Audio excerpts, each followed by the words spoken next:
donde hay mucho avance, donde hay mucha belleza, donde hay mucho progreso, es allá. Ladrones no pueden llegar ahí, ni la polilla tampoco, ni el orín corrompe. Es un lugar totalmente de paz. Dije que de la tubería del gas que se explotó, que vinieron unos terroristas, allí no existe nada de eso, iglesia. Y eso es lo que Dios tiene para nosotros, y por eso servimos a Él. Por eso la iglesia no puede turbarse. Iglesia, no hay por qué temer, no hay por qué estar turbado, no hay por qué perder la paz. ¿Por qué usted está turbado con tantas promesas hermosas que Dios tiene para nosotros, su pueblo? Es que no hay motivo para turbarnos. Nosotros estamos aquí como peregrinos y extranjeros. No se aferre a esta vida, sepa vivirla en Dios, porque esta vida es temporal, es pasajera. Pronto nos vamos de aquí, iglesia. Así que, iglesia, no se turbe vuestro corazón, ni tenga miedo. Busquen sus Biblias, Juan, su capítulo 14, verso 27. Vamos a leer el verso 1 y el verso 27. Amén. Dice así, en el nombre del Padre, Hijo y Espíritu Santo: no se turbe vuestro corazón. Creéis en Dios, creed también en mí. Verso 27. La paz os dejo, mi paz os doy. Yo no os la doy como el mundo la da. No se turbe vuestro corazón, ni tenga miedo. Señor, gracias por estas palabras que acabamos de leer. Yo te pido, Señor, que estas palabras sean de fortaleza para nosotros. Que estas palabras nos ayuden, Dios mío, a confiar cada día más y más en ti. Ayúdanos, Señor, a buscarte de todo corazón y a creer en tus promesas, Señor. Gracias por todo, Dios mío, en el nombre poderoso de Jesús. Amén y amén. El tema: no se turbe vuestro corazón, ni tenga miedo. Segunda parte. Segunda parte. La semana pasada hablamos acerca de la paz que el Señor nos da. Mi paz os dejo, mi paz os doy. Yo no la doy como el mundo la da. Hablando de esa paz que es producida por la presencia del Espíritu Santo en la vida del creyente. Y eso es lo más hermoso, cuando nosotros podemos contemplar, vivir en la paz que Dios nos da. Entendiendo que la paz también es un requisito imprescindible para nosotros estar en la presencia del Señor. Así como nosotros hablamos de santidad, ese verso dice sin paz y sin santidad, dando a entender la importancia que es el fruto de la paz en la vida de nosotros. Y estar en paz es que, a pesar de las tribulaciones y a pesar de las situaciones difíciles y de las tragedias que nosotros recibimos en el día a día, nosotros nos mantenemos firmes y confiados, sabiendo en quién hemos creído y entendiendo sobre todo de que Dios tiene el control. Yo sé que todo lo que estamos aquí hemos atravesado momentos difíciles, momentos de crisis, de diferentes crisis, pero lo más lindo es que en medio de esa crisis que nosotros atravesamos, nos mantenemos confiados, entendiendo que aunque estemos en el valle de sombra y de muerte, el Señor está con nosotros. Entendiendo que aunque estemos nosotros en el horno de fuego, hay uno semejante al Hijo de los dioses que camina con nosotros. Entendiendo que aunque estemos en el foso de los leones, sabemos que hay una compañía de parte de Dios que no nos deja solo. Y aunque estemos nosotros en la hoguera, proclamamos la bendición de Dios. Y aunque seamos nosotros apedreados como Esteban, decimos que vemos la puerta de los cielos, la ventana de los cielos abierta a nuestro favor, y al Hijo del Padre de Dios sentado a la diestra. Todo esto es el producto de una vida de fe, de una vida consagrada a Dios. Este es el producto de tener intimidad con Dios, que no importa lo que venga a tu vida y a mi vida, nosotros no nos turbamos. Y por eso se dice: no se turbe vuestro corazón. no se turbe. Pero la turbación es algo que alguna vez es inevitable. Es inevitable porque es del ser humano. Es una reacción que por naturaleza en circunstancia va a estar con nosotros. Pero cuando estamos turbados, ¿cómo reaccionamos? Pero cuando estamos confiados, podríamos evitar tal turbación. Y el Señor está aquí una vez más diciendo a sus discípulos: no se turbe vuestro corazón ni tenga miedo. Y es la palabra que Dios nos está dando a nosotros como iglesia. Que no nos turbemos, iglesia. Independientemente de lo que nosotros estamos atravesando, no podemos nosotros turbarnos. O sea, que tenemos que vivir una vida confiada en el Señor. Una fe inquebrantable. Es lo que Dios quiere de nosotros. Cuando buscamos esta palabra, turbación, que es la palabra en el griego tarazo, relacionada con tarazo, taraque, se usa en un sentido de alborotar, hablando de manera física. En este aspecto vemos aquí que está utilizando un sentido metafórico, y en este sentido, en este matiz, es que Cristo está hablando a su pueblo. Y cuando habla de la turbación es del alma, del espíritu. O sea, cuando nos angustiamos. Ese es un significado que podemos asimilarlo un poquito más. Cuando nos angustiamos. Y es lo que le está diciendo a los discípulos: óiganme, no se angustien ustedes. No se turben, no se alteren. Y esta palabra turbación, hay una definición que quiero compartirla con ustedes: alteración mental o afectiva que provoca la pérdida de la tranquilidad. O sea, nos roba la paz y suscita inquietudes, angustias o desconfianza en lo que puede acontecer.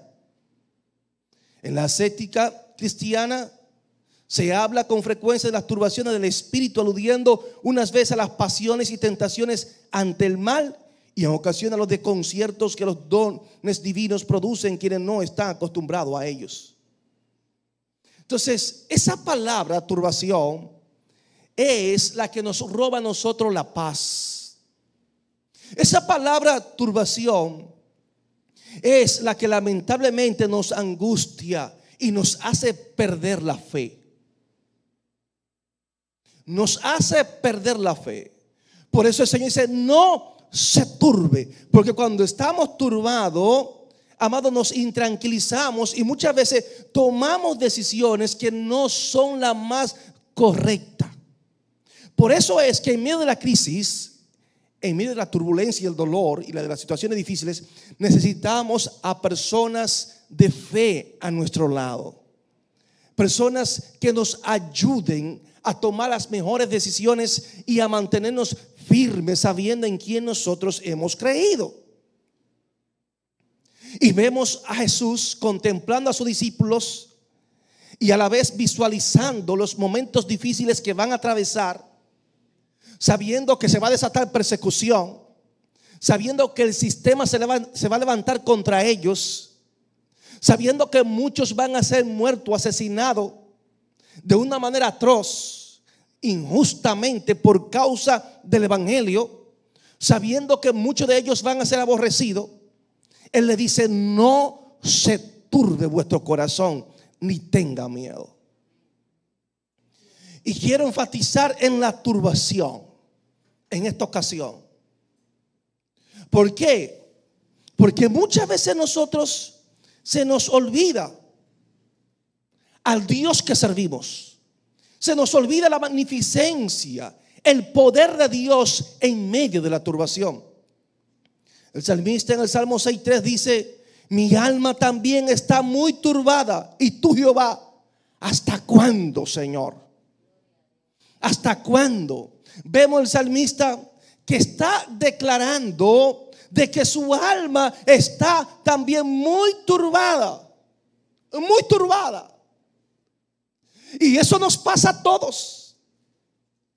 Pero cuando tú desarrollas un nivel de intimidad con Dios y tu vida depende enteramente de Dios, amado, no importa los vientos huracanados que se levanten contra usted, no importa qué tan fuerte las olas están golpeando su barca, usted sabe que el Señor tiene el control de esa barca, que el Señor es el capitán, y que cuando el Señor entendemos y confiamos que es el capitán, nos llevará a puerto seguro.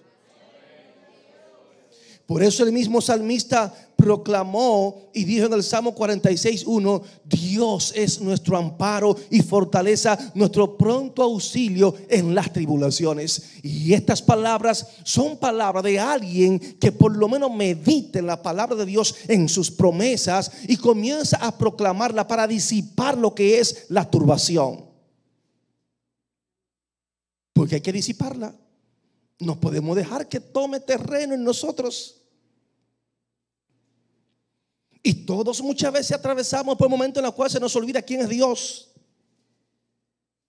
Y por más palabras que nos dan, obviamos esas palabras y creemos que son solamente palabras en un contexto histórico que no tienen poder en la actualidad. Iglesia, no se turbe vuestro corazón. No se puede turbar. Nosotros tenemos que mantenernos firmes, creyéndole al Señor en todo tiempo. Y es que nosotros como hijos de Dios tenemos que entender que aunque el mundo está turbado por las situaciones que está atravesando, que otros países están turbados, donde ha perdido la fe, nosotros como iglesia tenemos promesa divina. Tenemos promesa de aquel que no miente, de aquel que ha preparado un lugar para todos nosotros. En Juan, su capítulo 14, versículo 1, el Señor dice: no se turbe vuestro corazón, creéis en Dios, creed también en mí. No se turbe. Si ustedes creen en Dios, crean también en mí, porque yo no soy hijo de hombre para mentir. Y le habla de las promesas del más allá, de las promesas eternas. ¿Y sabe cuál es uno de los problemas que nosotros tenemos como iglesia? Que nos hemos concentrado solamente en lo terrenal y se nos ha olvidado lo eterno y lo celestial. Y cuando nuestra mente está puesta solamente en las cosas de la tierra, amado, cualquier cosa nos puede perturbar. Cualquier situación nos puede robar la paz. Y es que hace falta que nosotros pensemos de manera diferente, iglesia del Señor. No se turbe vuestro corazón, ni tenga miedo. Y proclama una palabra, dice: en la casa de mi Padre muchas moradas hay. Por si ustedes están turbados, cualquier situación que pase, yo lo voy a esperar a ustedes con un lugar preparado, para que donde yo estoy, vosotros también estén.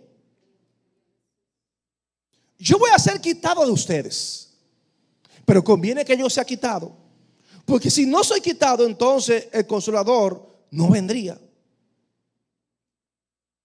Ustedes van a atravesar momentos en los cuales van a sentir de que están solos, pero no, ustedes no estarán solos, porque el Espíritu Santo estará con vosotros. Y de verdad que cuando Jesús fue apresado, ellos se sintieron solos, porque el Espíritu Santo todavía en ese momento no había descendido de la manera que Jesús lo había prometido. Entonces ellos se sentían, Jesús preso, ya prácticamente con una condena de muerte. ¿Y nosotros qué hacemos? Parece que Dios se olvidó de nosotros, porque si Jesús es Dios, ¿en quién tenemos puesta nuestra esperanza? Si a Él lo van a matar. No entendían la resurrección. No entendían ese templo que iba a ser derribado y a los 3 días se iba a levantar, hablando de su muerte. Al ellos no entender y no experimentar la presencia del Espíritu de Dios en su vida, ellos sienten que están solos y por eso están turbados. Muchos se dispersaron como ovejas sin pastor, porque se sintieron solos. Y ese es el problema de la turbación. Cuando tú estás turbado, toma decisiones que muchas veces repercuten de manera negativa en tu vida. Ellos dejaron a Jesús solo. Lo dejaron. Entonces el Señor le dice: no se turbe vuestro corazón, creéis en Dios, creed también en mí. Ay, Señor. O sea, la turbación se notaba en la cara de ellos. Y se nota en las caras de muchos cuando estamos turbados. Cuando hay problemas, cuando hay momentos de dolor, nosotros nos turbamos. Cuando hay problemas en el hogar, muchas veces nos turbamos. Y así hay diferentes situaciones que turban nuestra vida. Cuando las personas ahora mismo en esta situación que estamos viviendo del COVID, no se imagina usted cuántos miles y podríamos decir millones de personas han perdido su trabajo. Lo han perdido. Y eso ha traído turbación. Hay personas que se han quitado la vida. Se la han quitado. Personas que se han lanzado de edificios. Usted ha visto esa noticia, son trágicas. Dice Dios, la gente desesperada y turbado. Y esto pasa cuando la ausencia de Dios está en una vida. Nosotros siempre invitamos a las personas que busquen de Jesucristo, porque entendemos que cuando Cristo está en el corazón, en la vida del creyente, la turbación se disipa, la turbación se va y viene lo que es la fe, viene la confianza, y esto nos ayuda cada día. Creed en Dios, creed también en mí. O sea, lo que está diciendo: pongan su confianza en mí, confíen en mí. El problema es que muchas veces nosotros solamente de labio que decimos que confiamos, y a la hora de la verdad tomamos actitudes y reaccionamos como si Dios no formara parte de nuestras vidas. Hacemos todo lo contrario a lo establecido en la palabra del Señor. En una ocasión había un hombre, hay personas que han hecho grandes hazañas. Y no sé si ustedes vieron la noticia de alguien cruzando la catarata del Niágara. Pusieron un lazo de un lugar a otro, un cable, y este caballero cruzó por las cataratas de una manera impresionante. Yo tuve la oportunidad de estar ahí y eso es algo impresionante. Y prácticamente las cataratas dividen lo que es un área de Nueva York de Canadá. Y todo el mundo a la expectativa, el hombre arriesgando su vida y la gente muy allí disfrutando de ese espectáculo. En una ocasión alguien iba a cruzar de Nueva York hacia Canadá con un cable. Y este caballero, antes de cruzar, le dijo a todo el mundo: ¿ustedes creen que lo puedo hacer? ¿Y sabe qué dijeron las personas que estaban ahí? Sí. Pero iba a cruzar con una carretilla. Con una carretilla por el cable. Lógico, la carretilla le da equilibrio. Y todo el mundo gritó que sí, que él lo podía hacer. Y que estaban con él. ¿Seguro? Sí. Entonces las personas que creían le dijo: ¿cuántos de los que creen necesito un voluntario para que se suba a la carretilla? Y todo el mundo bajó la guardia y dijeron: bueno, pongo un muñeco porque yo no voy. ¿Entendió? O sea que a la hora de la verdad, esos que decían creer no estaban dispuestos a la travesía de fe que ellos habían proclamado, de que creían que él podía cruzar. Entonces, así mismo es el Señor, que no es solamente decir yo creo en el Señor, sino que cuando yo ande por el valle de sombra y de muerte, yo entienda que Dios va conmigo, que Dios tiene el control, que no importa lo que yo esté viviendo en un momento determinado, yo sé que Él no me ha dejado solo, y por consiguiente mi confianza y mi fe se mantiene firme en el Señor. No se turbe vuestro corazón, iglesia, ni tengan miedo. O sea, no importa lo que traiga este próximo año, no importa lo que venga, hay palabras que usted y yo tenemos que asirnos de ella, que tenemos que tomarla y que formen parte integral de mi fe. Si el Señor dice que yo no debo turbarme, pues yo no me voy a turbar. O sea, que Dios no quiere personas que confíen en Él solamente de labio. Ah, sí, yo confío en el Señor. Yo tengo mi fe en Él. Entonces acciona en esa fe. Habla en esa fe. Camina en esa fe. Es lo que el Señor nos está diciendo. ¿Por qué? Porque no es necesario decir yo creer. Es obedecer. Ustedes saben que en Santiago, en su capítulo 2, versículo 19, Santiago dice: ¿tú crees en Dios? Bien hace, porque los demonios creen y tiemblan. Entonces, el usted tener una fe superficial no es suficiente. Es que en el momento difícil usted se pueda anclar y agarrarse con firmeza y decir: yo muero aquí, pero en Cristo. Esa es la victoria del creyente. O sea, hay personas que tienen un concepto muy errado del evangelio. Pastor, ¿cuál? Creemos que en el evangelio no me van a pasar cosas difíciles, no me van a pasar tragedia, no voy a pasar momentos de dificultad y hasta hambre muchas veces. Ahí leí la semana pasada y se menciona todo esto, de todo lo que padeció el apóstol Pablo como apóstol de Jesucristo. Entonces Pablo relata todos estos sufrimientos que él atravesó. Entonces yo le pregunto a usted: ¿y por qué usted se sorprende? ¿Por qué yo me sorprendo cuando vienen momentos de tragedia a mi vida?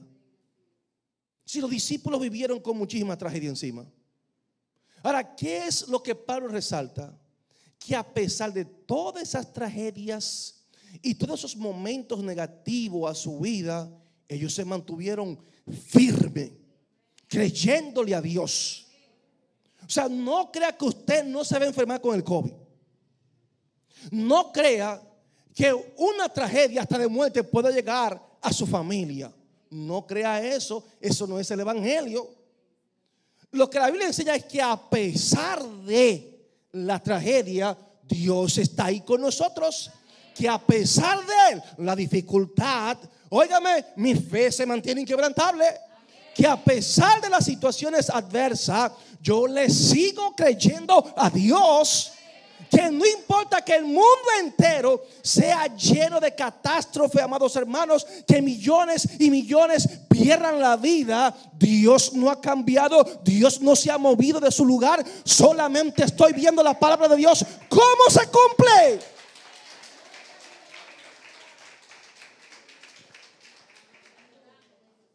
Amado, que el mundo es un círculo y alguna vez usted está arriba, pero muchas veces está abajo. Y cuando estamos abajo no queremos entonces entender y asimilar: Dios, no te veo. Sí, porque está abajo, no ve a Dios. Pero mira hacia abajo, que Él está ahí. Lo que pasa es que solamente queremos ver. No, es que no. Esto no es un asunto de vista. No. Esto es un asunto de fe, iglesia. Y cuando nosotros perdemos muchas veces esa visión, por eso 2 Corintios 5:7 dice: porque por fe andamos, no por vista. Entonces cuando mi enfoque es material y está centrado en las cosas terrenales, ¿por qué andamos? ¿Por fe o por vista? Por vista. Entonces, como andamos por vista y tuve tanta tragedia, tantas malas noticias, automáticamente nos vamos a turbar. Porque tú no ves a Dios en nada de esto. Y tú andas buscando a Dios y no encuentras a Dios. Pero es como dice: porque por fe andamos, no por vista. Y el justo por la fe vivirá. El justo por la fe vivirá. Y la fe es la certeza de lo que se espera, la convicción, oiga, la convicción de lo que no se ve. Y esto parece una locura. Usted está convencido que le corte la cabeza por algo que usted no ha visto. Eso tiene que venir de parte de Dios. La fe, quien la cultive en nosotros, es el Espíritu Santo. Dios a través de su Santo Espíritu. Porque yo estoy convencido de que Cristo es Dios, de que Cristo es real, pero yo no lo he visto. Pero hay algo que pone en mí ese motivo para yo creer. Hay algo que pone en mí esa fe inquebrantable, y es la presencia del Espíritu Santo en el creyente. Nosotros somos privilegiados de estar aquí adorando a un Dios que no hemos visto, pero sabemos que Él es real.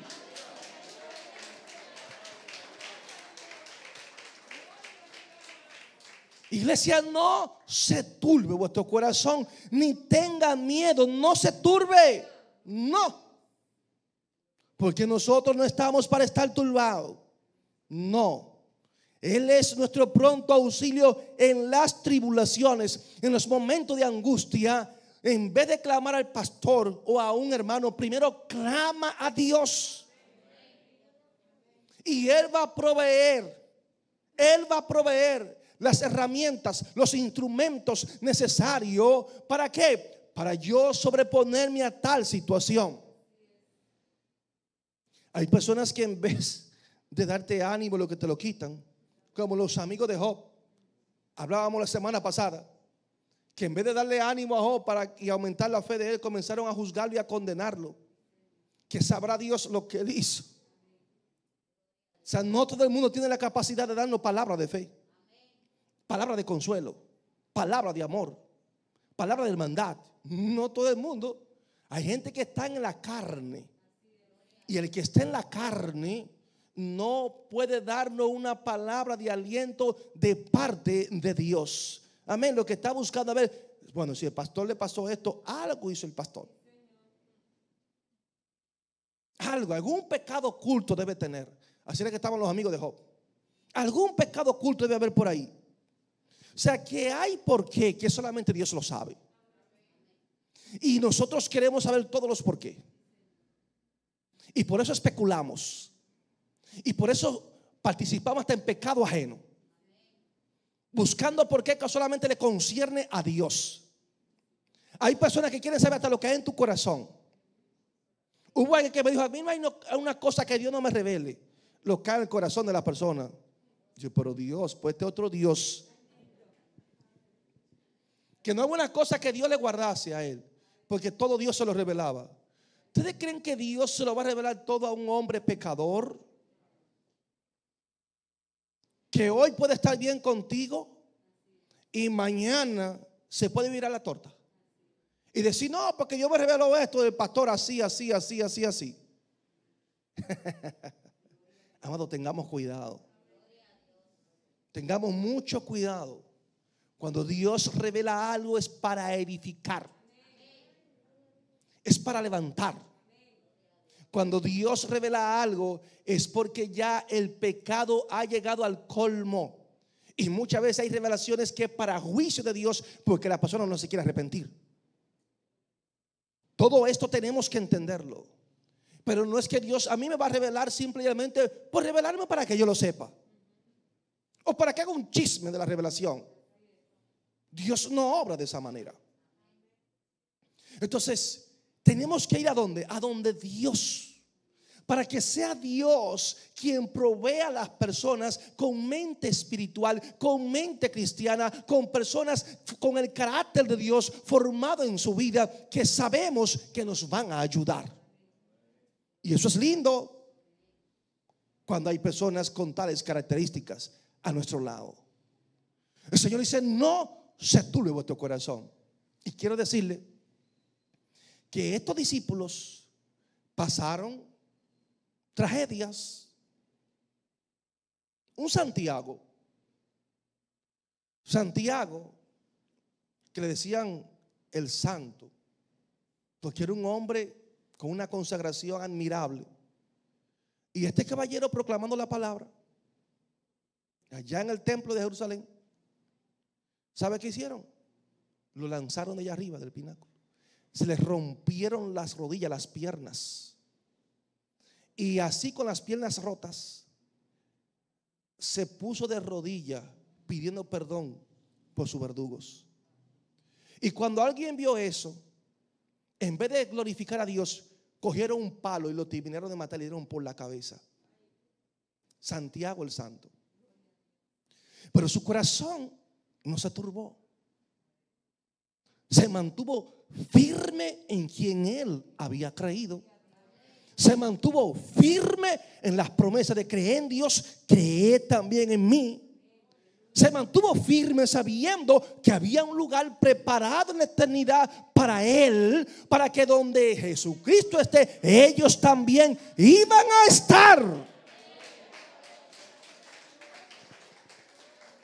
¿Sabe cuál es el problema de nosotros? Que el mundo nos está ofreciendo demasiado. Y estamos viendo demasiado maravillas en este mundo y nos estamos enamorando demasiado de él. O sea, como vemos esas mega construcciones que, amado, le rompen el ojo a cualquiera, que usted dice, esto es de otro planeta que vienen. Cuando tú ves las construcciones que hay en Dubái y en esos países árabes, te dices, wow, pero ¿y esto es verdad? Sí, es verdad. Todo eso es verdad. Pero si eso es un hombre que es creación de Dios, que tiene esa capacidad de construir y que seamos impresionados con tales construcciones, y entonces ¿quién no será ese arquitecto del cielo, del universo? ¿Creen ustedes que mente humana podría sobreponerse a lo que Dios tiene preparado para su iglesia? No, hermano. Algo lindo hay en el cielo. Son cosas maravillosas. Pablo dice que cosas que ojos no han visto ni han subido en corazones de sabios son las que Dios tiene preparado para aquellos que le aman. Iglesia, no podemos turbarnos. Porque óigame, algo grande vio el apóstol Pablo, que le cogió un amor al cielo y ya no quería seguir viviendo en la tierra. Y dijo, óigame, las aflicciones del tiempo presente no son comparables con la gloria venidera que ha de manifestarse en los hijos de Dios. Para él era un placer sufrir por la causa. Y dijo, claro, yo me siento presionado por dos posibilidades. Óigame, estar aquí en la tierra o en el cielo. A mí me gustaría partir, o sea, morir y estar con Cristo, que es muchísimo mejor. Déselo fuerte al que vive. Alabado sea Dios.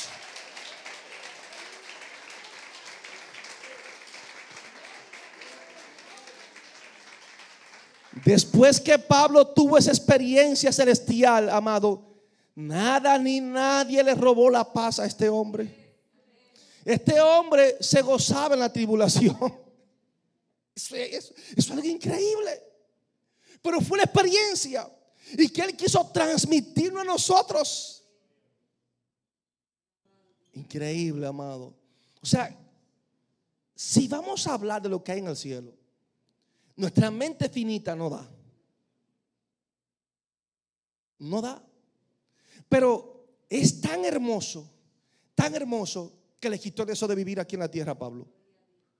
Agregamos usted que se quiere ir para los países desarrollados, para Europa, para los Estados Unidos. Quiero vivir en esos países desarrollados, Canadá y esto, amado, porque hay tanta belleza, hay tanto avance, hay tanto progreso. Amado. Por eso Pablo proclamó y dijo, para mí el vivir es Cristo, morirme es ganancia. Y cuando Pablo le dice, oye, hay sentencia de muerte para ti, dice, he peleado la buena batalla, he acabado la carrera, por lo tanto me espera la corona de justicia aquel día. Y no solamente a mí, sino a todos aquellos que han creído en su venida. Wow, Dios del cielo, Señor. Entonces nos hacemos la pregunta, iglesia, ¿por qué nos turbamos? ¿Por qué usted está turbado con tantas promesas hermosas que Dios tiene para nosotros, su pueblo? Es que no hay motivo para turbarnos. Nosotros estamos aquí como peregrinos y extranjeros. No se aferre a esta vida, sepa vivirla en Dios, porque esta vida es temporal, es pasajera. Pronto nos vamos de aquí, iglesia.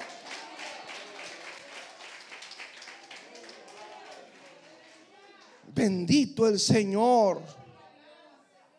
Amado, lo más lindo es servir a Dios.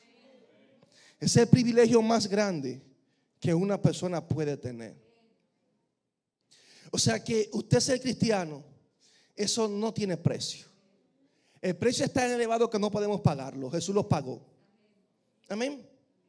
Entonces, cada día el enemigo buscará la forma de asociar esas malas noticias y ese entorno negativo que nos rodea para crear en nosotros pensamientos negativos que nos llevan a tomar actitudes negativas, que nos llevan a accionar no en fe, sino muchas veces en lo que vemos y escuchamos. Entonces el Señor nos dice, hay que disipar todo eso. En 2 Corintios 10:4 Él dice, porque las armas de nuestra milicia no son carnales, iglesia, no son carnales, sino poderosas en Dios para la destrucción de fortaleza. Destrucción de fortaleza. ¿Para qué sirve entonces? Derribando argumentos y toda altivez que se levanta contra el conocimiento de Dios y llevando cautivo todo pensamiento a la obediencia a Cristo. Todo pensamiento que viene a mi vida, yo tengo que tomarlo, por más negativo que sea, y encauzarlo a la causa y obediencia de Cristo. Pastor, sí. O sea, que no importa lo que estemos atravesando, yo tengo que enfocarme en mi obediencia a Dios.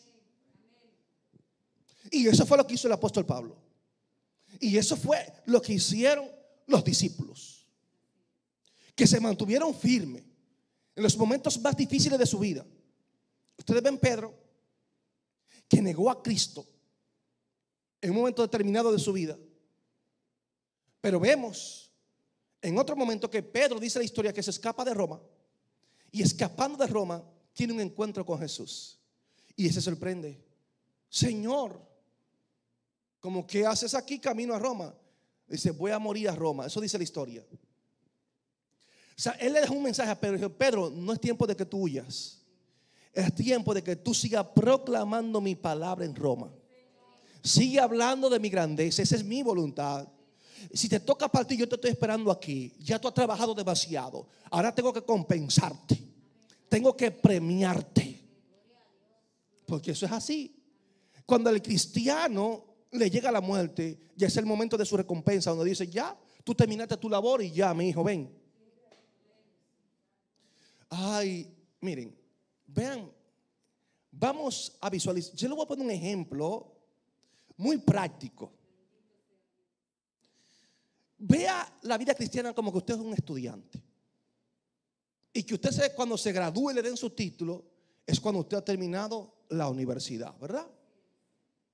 Le van a dar su título y todo. Y ese es el objetivo. Entonces usted ve la vida cristiana y dice, bueno, yo me voy a graduar cuando me toque morir a los 90, a los 80 o a los 100 años. Porque soy cristiano. Y allí Dios me va a premiar y me va a tomar en sus manos y va a hacer lo que tiene que hacer conmigo. Pero cuando nosotros estamos en la escuela, si usted es muy buen estudiante, muy bueno, yo no era una excelencia, pero no era malo. A mí me exoneraron muchos exámenes. Hay profesores que dicen, no, está bien, Edwin, no coges ese examen. Ya. Recuerdo una vez en matemática, cuando me iba, wow, me preparé bien. Cuando dice, profesor, no, usted no tiene que examinarse, déme el papel, váyase. Uf, qué bien me sentí. Y en otros exámenes me hicieron así, yo me sentía bien, estaba preparado, pero mejor todavía, si tú entiendes que no es necesario que yo me examine. Usted se siente como, wow, que está asegurado. Que está asegurado, porque usted se preparó bien. Entonces, muchas veces, cuando nos toca a nosotros morir, dice el Señor, tú no tienes que pasar todos esos años, mi hijo. Ya yo decidí premiarte ya y darte el título ya. Porque en una ocasión Enoc caminó con Dios. estaba lleno de vida. Y había una intimidad tan linda, una amistad tan linda entre Enoc y el Señor, que dice que caminó Enoc con Dios y Dios se lo llevó. Enoc es uno de los pocos personajes que experimentó el proceso de muerte. O sea, Dios decidió llevárselo y nadie pudo cuestionar a Dios. Vea qué lindo, amado. Y ahí se fue con él. Entonces, así mismo es la vida del creyente. Si Dios decide tomarme a mí, yo siempre hablo con mi esposa de eso. En esto es raro. Yo nunca estoy confiando en la vida que tengo. Yo vivo siempre hablando con mi esposa de esto. Si me toca partir hoy o esto, el otro, trato de tener todas mis cosas claras. Porque yo estoy consciente que la muerte es algo que a todos de una manera u otra nos va a llegar.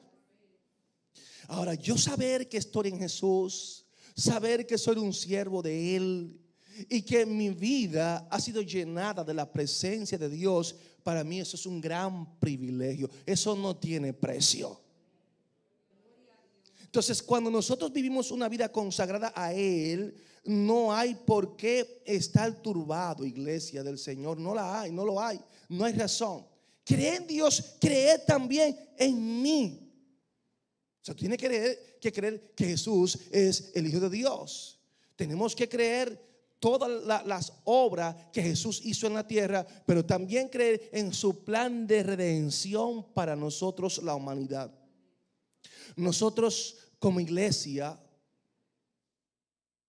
no estamos exentos, iglesia del Señor, de que hasta una tragedia nos sorprende en el mismo templo, como ha pasado.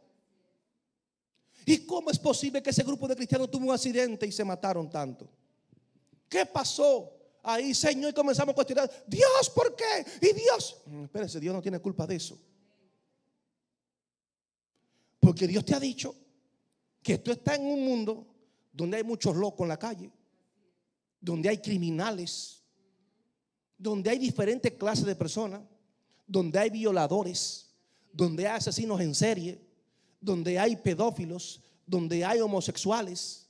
O sea, estamos en un lugar llamado tierra, donde todas las cosas malas existen. Iglesia, lo que quiero decir es que usted no está en el cielo. Entonces, algunas veces porque somos cristianos creemos ya que nos adelantamos y que estamos en el cielo y que aquí no puede pasar nada. No, iglesia del Señor. Es que no importa lo que pase, Dios ha prometido estar con nosotros.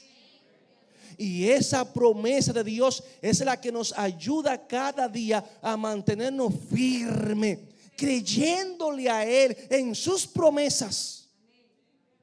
Mis pasos dejo, mis pasos doy. Yo no la doy como el mundo la da. No se turbe vuestro corazón, ni tenga miedo. Vivir en esa paz, amado, es lo más hermoso que hay. Y como le dije la semana pasada, paz no es ausencia de problemas. Es que a pesar de los problemas, es que a pesar de la bulla, es que a pesar de las situaciones, es que a pesar de la tragedia, usted sigue siendo un hijo de Dios. ¿Puede usted creer eso? Y si no puede creerlo, entonces ore a Dios para que Dios le ayude a creer. Dios nos ayude. Entonces el Señor nos da ese consuelo, porque no quiere que su iglesia se sienta sola. Por eso dice: yo rogaré al Padre y os daré otro consolador para que esté con vosotros para siempre. O sea, otro consolador. Y ahí sí que hay mucha tela que cortar. Con ese consolador, diciendo: ustedes necesitan a alguien que siempre esté a su lado. Y ese alguien no voy a ser yo, va a ser el Espíritu Santo quien va a estar con ustedes todos los días hasta el fin. El Espíritu Santo de Dios. Señor, pero eso es verdad. Sí, amado, por eso dice: le conviene que yo me vaya. Amados, de verdad que esta es una declaración tan hermosa, porque tú estar con el maestro por tanto tiempo y decir, mira, conviene que yo me vaya. ¿Cómo es posible, Señor? Por eso Él dice claramente, dice, y vendrá el verso 17, el Espíritu de verdad, el cual el mundo no puede recibir, porque no le ve ni le conoce, pero vosotros le conocéis, porque mora con vosotros y estará en vosotros. Qué promesa más linda. Y dice el verso 26 del capítulo 14, ahí de Juan 14, 26, más el Consolador, el Espíritu Santo, a quien el Padre enviará en mi nombre, Él os enseñará todas las cosas y os recordará todo lo que yo os he dicho. O sea que hay alguien que va a jugar un papel, un rol muy importante en la vida de los creyentes, y es el Espíritu Santo, el Consolador. En Juan 15, 26 dice, pero cuando venga el Consolador, a quien yo os enviaré del Padre, el Espíritu de verdad, el cual procede del Padre, Él dará testimonio acerca de mí. Dará testimonio acerca de mí. Y vosotros daréis testimonio también, porque habéis estado conmigo desde el principio.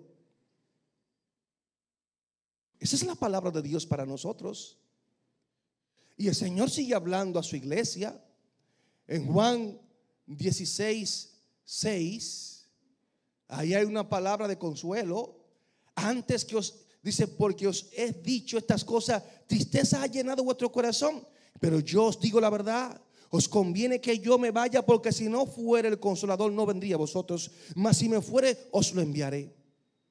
Y cuando Él venga, convencerá al mundo de pecado, de justicia y de juicio. De pecado por cuanto no creen en mí, de justicia por cuanto yo voy al Padre y no me veréis más, y de juicio por cuanto el príncipe de este mundo ha sido ya juzgado. Aún tengo muchas cosas que deciros, pero ahora no las podéis sobrellevar. Pero cuando venga el Espíritu de verdad, Él os guiará a toda la verdad, porque no hablará por su propia cuenta, sino que hablará todo lo que oyere y os hará saber las cosas que habrán de venir. Él me glorificará, porque tomará de lo mío y os lo hará saber. Todo lo que tiene el Padre es mío, por eso dije que tomará de lo mío y os lo hará saber. Esas son promesas de Dios. Vemos que los discípulos no estaban en la capacidad en ese momento de recibir todo el conocimiento pleno de Dios. O sea, no siempre estamos en esa capacidad.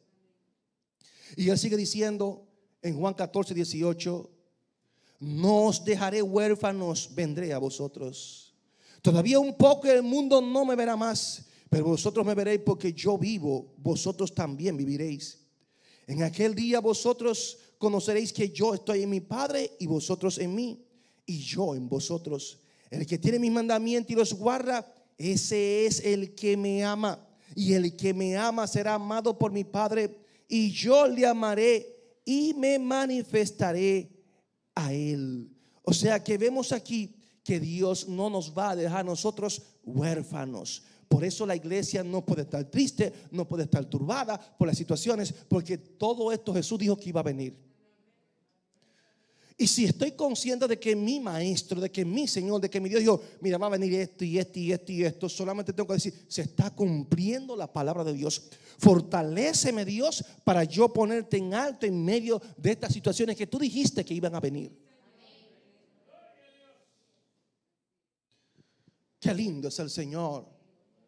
Por eso le dijo en Mateo 28, 20, enseñándoles que guarden todas las cosas que os he mandado, y aquí yo estoy con vosotros todos los días, hasta el fin del mundo. Yo estoy con ustedes todos los días. Todos los días. Por eso el Espíritu Santo, amado, es la compañía especial que tenemos nosotros como iglesia. Pablo, así como Jesús, se vio en momentos donde lo dejaron solo. En 2 Timoteo 4:16 en adelante, él dice: en mi primera defensa ninguno estuvo a mi lado, sino que todos me desampararon, no les he tomado en cuenta. O sea, no siempre los hermanos van a estar a tu lado.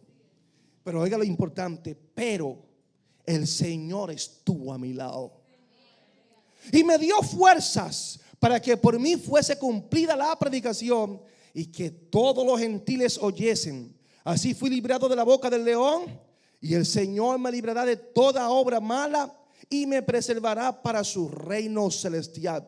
A Él sea la gloria por los siglos de los siglos. ¿Que lo va a preservar? ¿De qué? ¿De la muerte? No, no es de la muerte. Es que en medio de la muerte Dios va a guardar su fe. Porque Pablo, posiblemente, conforme a la historia, le cortaron la cabeza en Roma. Fue decapitado. Pero ¿qué es lo que él dice? Que a pesar de saber lo que va a pasar, él mantuvo su fe, él mantuvo su firmeza. Él se sintió que ya se iba a encontrar con su Señor. Y ahí es, iglesia, que Dios quiere que nos fundamentemos. Por eso nosotros no podemos turbarnos, iglesia. No se turbe vuestro corazón ni tenga miedo. Hebreos 13:6 dice: de manera que podemos decir confiadamente, el Señor es mi ayudador, no temeré lo que me pueda hacer el hombre. Y dice más, he aquí, Juan 16:32, la hora viene y ha venido ya, en que seréis esparcidos cada uno por su lado, y me dejaréis solo, mas no estoy solo, porque el Padre está conmigo. Así que, iglesia, aprendamos cada día a depender más y más de Dios, y a entender de que el hombre nos puede abandonar en un momento determinado, pero Dios siempre estará a nuestro lado. Y cuando sabemos, entendemos y estamos convencidos de que Dios es mi ayudador, iglesia, no hay por qué temer, no hay por qué estar turbado, no hay por qué perder la paz. Así que, iglesia, no se turbe vuestro corazón ni tenga miedo. Que el Señor te bendiga.